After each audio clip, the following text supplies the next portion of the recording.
दैत्य रुद्र संहिता के प्रथम खंड में यज्ञदत्त के पुत्र गुणनिधि का चरित्र नामक 17वां अध्याय। सूत जी बोले, हे मुनीश्वरों, ब्रह्मा जी की बात सुनकर नारद जी ने विनय पूर्वक उन्हें प्रणाम करके पुनः पूछा। नारद जी बोले, भक्त वत्सल भगवान शंकर कैलाश पर्वत पर कब गए और महात्मा कुबेर के साथ उनकी मैत्री कब हुई? परिपूर्ण मंगल विग्रह महादेव जी ने वहाँ क्या किया, ये सब मुझे बताइए। इससे सुनने के लिए मुझे बड़ी उत्सुकता है। ब्रह्मा जी बोले, हे नारद, मैं चंद्रमौली भगवान शंकर के चरित्र का वर्णन करता हूँ। वे जिस प्रकार कैलाश पर्वत पर गए और कुबेर की उनके साथ मैत्री हुई, ये सब सुनिए।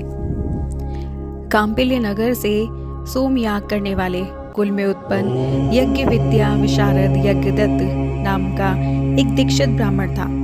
वो वेद वेदांग का ज्ञाता, प्रबुद्ध, वेदांती आदि में दक्ष, अनेक राजाओं से सम्मानित, परम उदार और यशस्वी था। वो अग्निहोत्र आदि कर्मों में सदैव संलग्न रहने वाला, वेदाध्ययन परायण, सुंदर रमणीय अंगों वाला तथा चंद्रबिंब के समान आकृति वाला था। इस दीक्षित ब्राह्मण के गुणनिधि नामक एक पुत्र था। उपनयन संस्कार हो जाने के बाद उसने 8 विद्याओं का भली भांति अध्ययन किया, किंतु पिता के अनजान में वो खुद कर्म में प्रवृत्त हो गया। उसने अपनी माता के पास से बहुत सा धन लेकर जुआरियों को सौंप दिया और उनसे मित्रता कर ली। वो ब्राह्मण के लिए अपेक्षित आचार विचार से रहित, संध्या स्नान आदि कर्मों से पढ़ाणमुख, वेद शास्त्र आदि का निंदक, देवता और ब्राह्मणों का अपमान करने वाला और स्मर्ताचार विचार से रहित होकर गाने बजाने में आनंद लेने लगा। उसने नटों, पाखंडियों तथा भांडों से प्रेम संबंध स्थापित कर लिए। माता के द्वारा प्रेरित किए जाने पर भी वो पिता के समीप कभी भी नहीं गया। घर के अन्य कर्मों में व्यस्त हो दीक्षित ब्राह्मण जब जब अपनी दीक्षित पत्नी से पूछता कि हे कल्याणी, घर में मुझे पुत्र गुणनिधि नहीं दिखाई पड़ रहा है, वो क्या कर रहा है? वो तब यही कहती, वो इस समय स्नान करके तथा देवताओं की पूजा करके बाहर गया है। अभी तक पढ़कर वो अपने 2-3 मित्रों के साथ पढ़ने के लिए गया हुआ है। इस प्रकार उस गुणनिधि की एक पुत्रा माता सदैव दीक्षित को धोखा देती रही। वो दीक्षित ब्राह्मण उस पुत्र के कर्म और आचरण को कुछ भी नहीं जान पाता था। 16वें वर्ष में उसने उसके केशांत कर्म आदि सब संस्कार भी कर दिए। इसके पश्चात उस दीक्षित यज्ञदत्त ने ग्रह सूत्र में कहे गए विधान के अनुसार अपने उस पुत्र का पाणी ग्रहण संस्कार भी कर दिया। हे नारद, स्नेह से आर्द्र हृदय वाली उसकी माता पास में बैठाकर मृदु भाषा में उस पुत्र गुणनिधि को प्रतिदिन समझाती थी कि हे पुत्र, तुम्हारे महात्मा पिता अत्यंत क्रोधी स्वभाव वाले हैं। यदि वे तुम्हारे आचरण को जान जाएंगे तो तुमको और मुझको भी मारेंगे। तुम्हारे पिता के सामने मैं तुम्हारी इस बुराई को नित्य छिपा देती हूँ। तुम्हारे पिताजी समाज में प्रतिष्ठा सदाचार से ही है, धन से नहीं। हे पुत्र, ब्राह्मणों का धन तो उत्तम विद्या और सज्जनों का संसर्ग है। तुम प्रसन्न मन होकर अपनी रुचि में उनमें क्यों नहीं लगा रहे हो? तुम्हारे पितामह आदि पूर्वज सुयोग्य, श्रोत्रिय, वेद विद्या में पारंगत विद्वान, दीक्षित, सोमयाज्ञिक ब्राह्मण है, ऐसे लोक प्रसिद्धि को प्राप्त किए थे। अतः तुम दुष्टों की संगति छोड़कर साधुओं की संगति में तत्पर हो। सद्विद्याओं में मन लगाओ और ब्राह्मणोचित सदाचार का पालन करो। तुम रूप से पिता के अनुरूप ही हो, यश, कुल और शील से भी उनके अनुरूप बनो। इन कर्मों से तुम लज्जित क्यों नहीं होते हो? अपने बुरे आचरण को छोड़ दो। तुम 19 वर्ष के हो गए हो और ये तुम्हारी पत्नी 16 वर्ष की है। इस सदाचारणी का वरण करो, अर्थात इससे मधुर संबंध स्थापित करो और पिता की भक्ति में तत्पर हो जाओ। तुम्हारे ससुर अपने गुण और शील के कारण सर्वत्र पूजे जाते हैं। हे पुत्र, उन्हें देखकर और उनकी प्रशस्ति को सुनकर भी तुम्हें लज्जा नहीं आती? अपनी बुरी आदतों को छोड़ दो। हे पुत्र, तुम्हारे सभी मामा भी विद्या, शील तथा कुल आदि से अतुलनीय है। तुम उनसे भी नहीं डरते। तुम तो दोनों वंशों में शुद्ध हो। तुम इन पड़ोसी ब्राह्मण कुमारों को देखो और अपने घर में ही अपने पिता के इन विनयशील शिष्यों को भी देखो। हे पुत्र, राजा भी जब तुम्हारे इस दुष्टाचरण को सुनेंगे तो तुम्हारे पिता के प्रति अपनी श्रद्धा त्याग कर उनकी वृत्ति भी समाप्त कर देंगे। अभी तो लोग ये कह रहे हैं कि ये लड़कपन की दुश्चेष्टा है। इसके पश्चात वे प्राप्त हुई प्रतिष्ठा, दीक्षित की उपाधि भी छीन लेंगे। सभी लोग तुम्हारे पिता को और मुझको भी दुष्ट वचनों से धिक्कारेंगे और कहेंगे कि इसकी माता दुश्चरिता है, क्योंकि माता के चरित्र को पुत्र धारण करता है। तुम्हारे पिता पापी नहीं हैं, वे तो श्रुति स्मृतियों के पथ पर अनुगमन करने वाले हैं। उन्हीं के चरणों में मेरा मन लगा रहता है, जिसके साक्षी भगवान सदाशिव है। मैंने ऋतु समय में किसी दुष्ट का मुख भी नहीं देखा जिसका तुम्हारे ऊपर प्रभाव पड़ गया हो। अरे वो विधाता ही बलवान है, जिसके कारण तुम्हारे जैसा पुत्र उत्पन्न हुआ है। माता के द्वारा इस प्रकार हर समय समझाए जाने पर भी उस अत्यंत दुष्ट बुद्धि वाले ने अपने उस दुष्कर्म का परित्याग नहीं किया, क्योंकि व्यसन प्राप्त प्राणी दुर्बोध होता है।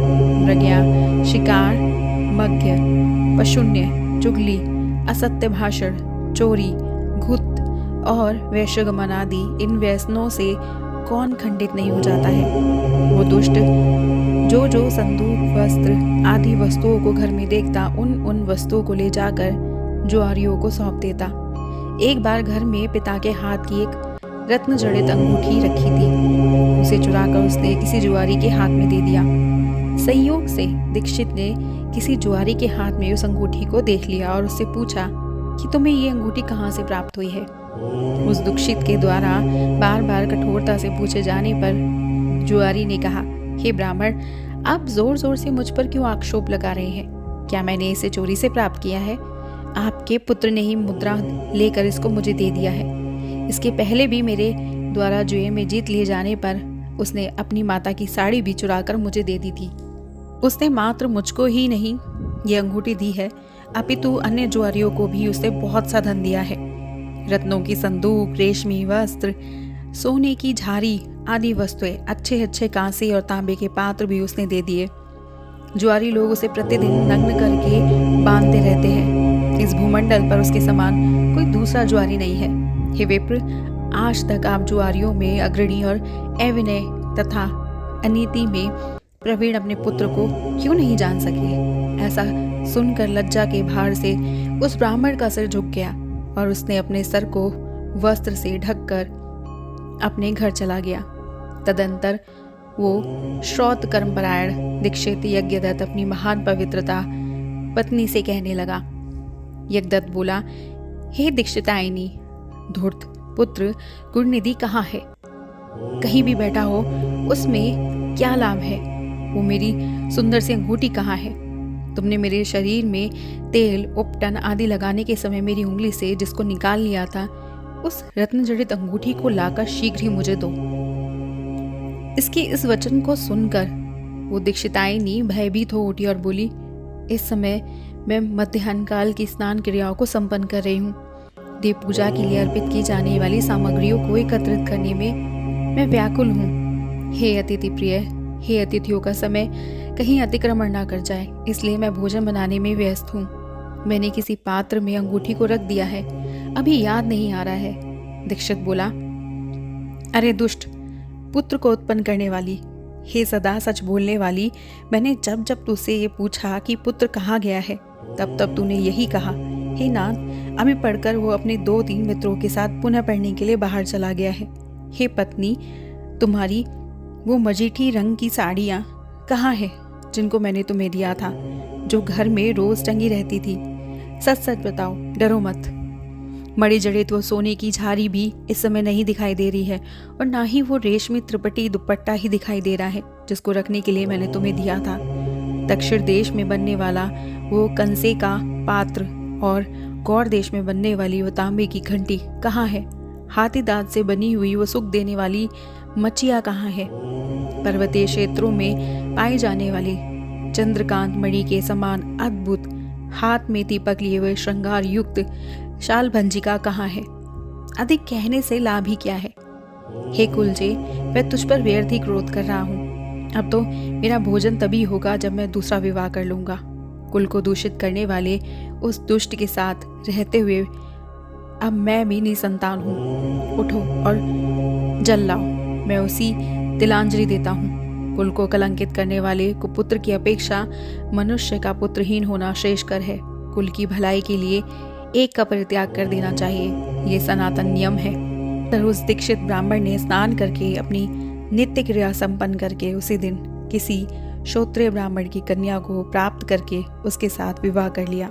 इस प्रकार श्री शिव महापुराण के अंतर्गत द्वितीय रुद्र संहिता के प्रथम खंड में सृष्टि उपाख्यान में गुरु नीति चरित्र वर्णन नामक 17वां अध्याय पूर्ण हुआ। हमारा अगला अध्याय है शिव मंदिर में दीपदान के प्रभाव से पाप मुक्त होकर गुरुनिधि का दूसरे जन्म में कलिंग देश का राजा बनना और फिर शिव भक्त के कारण कुबेर पद की प्राप्ति नामक 18वां अध्याय। और इसे जानने के लिए सब्सक्राइब कीजिएगा हमारा YouTube channel Voice of Tales को, और हमारी वीडियो को लाइक शेयर सब्सक्राइब करना मत भूलिएगा।